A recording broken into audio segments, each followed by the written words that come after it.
Hello friends, എല്ലാവർക്കും ഒറ്റശേഖരം സീരിയലിന്റെ latest promo റിവ്യൂയിലേക്ക് സ്വാഗതം. ഇങ്ങനെ മീനാക്ഷിയുടെ കുടുംബവും സരോഗസിക്ക് വേണ്ടി സമ്മതിക്കുകയാണ്. കാര്യം വന്ന് ചന്ദ്രമോഹൻ കൃഷ്ണയോടും പ്രതാപനോടും വന്നു പറയുന്നുണ്ട്. മീനാക്ഷിയും തുളസി ചേട്ടനും ഒടുവിൽ സരോഗസിക്ക് സമ്മതിച്ചു എന്ന് ചന്ദ്രമോഹൻ പറയുന്ന സമയത്ത് ഇത് കേട്ട് ആകെ ഞെട്ടുന്നുണ്ട്. കൃഷ്ണയ്ക്ക് ഒരുപാട് സന്തോഷമാവുകയാണ് അത് കേൾക്കുമ്പോൾ. പിന്നീട് ആ കാര്യം പ്രതാപൻ അപ്പൊ തന്നെ വിളിച്ച് സന്തോഷത്തോടെ തന്നെ ലേഷ്യയിലുള്ള മുകുന്ദനെ വിളിച്ച് അറിയിക്കുകയാണ്. മുകുന്ദനപ്പോ പ്രതാപനോട് ചോദിക്കുന്നുണ്ട്, അക്ഷയെ തന്നെ നമുക്കപ്പോ സരോഗസിക്ക് വേണ്ടി കിട്ടുമെന്നത് ഉറപ്പ് തന്നെയല്ലേ എന്ന് ചോദിക്കുമ്പോ പ്രതാപൻ പറയുന്നുണ്ട്, അത് തന്നെ, എന്തായാലും മീനാക്ഷിയെ തന്നെ നമുക്ക് കിട്ടുമെന്ന് പറയുകയാണ്. ഇതിനുശേഷം അങ്കിതയും മുകുന്ദനും കൂടി നാട്ടിലേക്ക് തിരിച്ചു വരികയാണ്. ഇന്ദുജയുടെ കല്യാണ ആൽബം കാണിച്ചുകൊണ്ട് മുകുന്ദൻ അങ്കിതയ്ക്ക് മീനാക്ഷിയെ ആരാണെന്ന് കാണിച്ചു കൊടുക്കുകയാണ്. ഇതിനുശേഷം മീനാക്ഷിയെയും മീനാക്ഷിയുടെ അമ്മയെയും കൂട്ടി ചന്ദ്രമോഹൻ ഡോക്ടറെ കാണാനായി പോകുന്നുണ്ട്. ഡോക്ടർ, ഇത് മീനാക്ഷി സരോഗറ്റ് മദർ ആവാൻ വേണ്ടി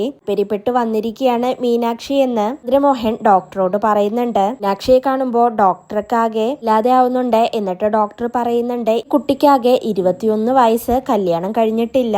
ഈ കുട്ടിയോട് കുറച്ച് പേഴ്സണലായി സംസാരിക്കണം. നിങ്ങൾ രണ്ടുപേരും കുറച്ചു നേരത്തേക്ക് പുറത്തുനിന്ന് നിൽക്കുക എന്ന് ഡോക്ടർ പറയുകയാണ്. ഇതിനുശേഷം മീനാക്ഷിയുടെ അമ്മയും ചന്ദ്രമോഹനും പുറത്തേക്ക് പോവുകയാണ്. പിന്നീട് ഡോക്ടർ മീനാക്ഷിയോട് ചോദിക്കുന്നുണ്ട്, കുട്ടിക്കാകെ ചെറിയ പ്രായമല്ലേ ആയിട്ടുള്ളൂ, ഇങ്ങനൊരു കാര്യം ചെയ്താൽ അത് കുട്ടിയുടെ ഭാവി ജീവിതത്തെ ബാധിക്കില്ലേ? കുട്ടി ഇത് ശരിക്കും തീരുമാനിച്ചുറപ്പിച്ചതാണോ? മീനാക്ഷിക്ക് ഇത് പൂർണ്ണ സമ്മതമാണോ എന്ന് ഡോക്ടർ മീനാക്ഷിയോട് ചോദിക്കുന്നുണ്ട്. ഇതെല്ലാം കേട്ടുകൊണ്ട് അന്തിമ തീരുമാനം എന്തു പറയണമെന്നറിയാതെ ഇങ്ങനെ നിസ്സഹായനായി നിൽക്കുകയാണ് മീനാക്ഷി. ഇതോടുകൂടിയാണ് ഇന്നത്തെ പ്രമോ അവസാനിക്കുന്നത്.